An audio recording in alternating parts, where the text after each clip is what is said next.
pessoal, mais um exemplo aí. Um quadrado de lado L está se expandindo segundo a equação L igual a 2 mais t ao quadrado, onde a variável t representa o tempo. Então, olha só o que está acontecendo. O quadrado ele está crescendo com o passar do tempo. O seu lado está crescendo, né?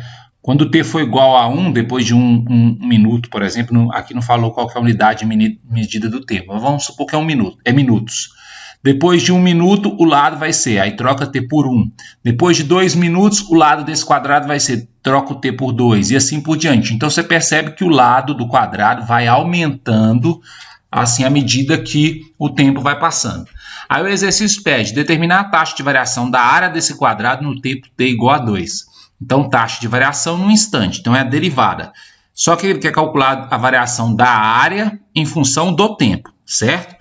Só que nesse tipo de exercício, e eu vou colocar alguns exemplos para vocês perceberem, não é uma derivada feita de forma direta, porque a área não está variando em função do tempo.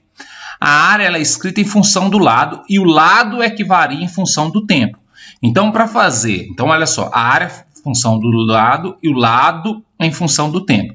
Então, para calcular a derivada da área em função do tempo, a gente faz de forma gradativa. Então, eu faço primeiro a área em função do lado e depois eu faço o lado em função do tempo, certo? Então, a derivada da área em função do tempo vai ser, então, a derivada da área em função do lado e depois a derivada do lado em função do tempo, né? É como se fosse aqui a regra da cadeia, certo? Então, toda vez que a gente perceber esse tipo de situação, né, uma função aqui em relação a uma variável e essa variável em relação a outra, a derivada vai ter que ser feita assim. Então, eu quero calcular a variação da área em função do tempo.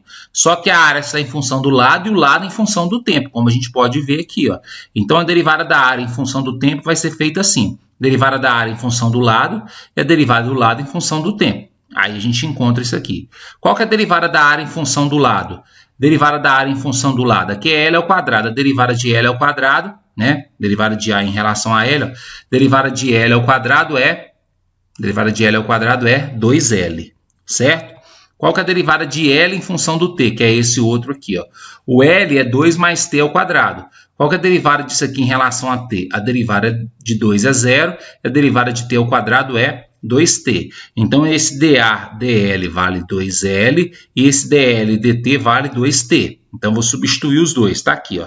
Chegou aqui, nós estamos trabalhando com tempo igual a 2. Então, aqui eu vou fazer o seguinte. No lugar desse L aqui, ó, no lugar desse L, eu vou colocar o 2 mais t ao quadrado. Está aqui, ó. E depois eu vou trocar o t, que aparece aqui, por 2. Trocando o t por 2, a gente chega nessa conta aqui. Resolve isso aqui, aí vai dar 48. Unidade de área, porque é a taxa de variação da área. Eu não sei se é metro, se é centímetro, então unidade de área. Por unidade de tempo, porque, então aqui, ó, área, unidade de área. Tempo, unidade de tempo, porque eu não conheço as unidades que o exercício está trabalhando aí.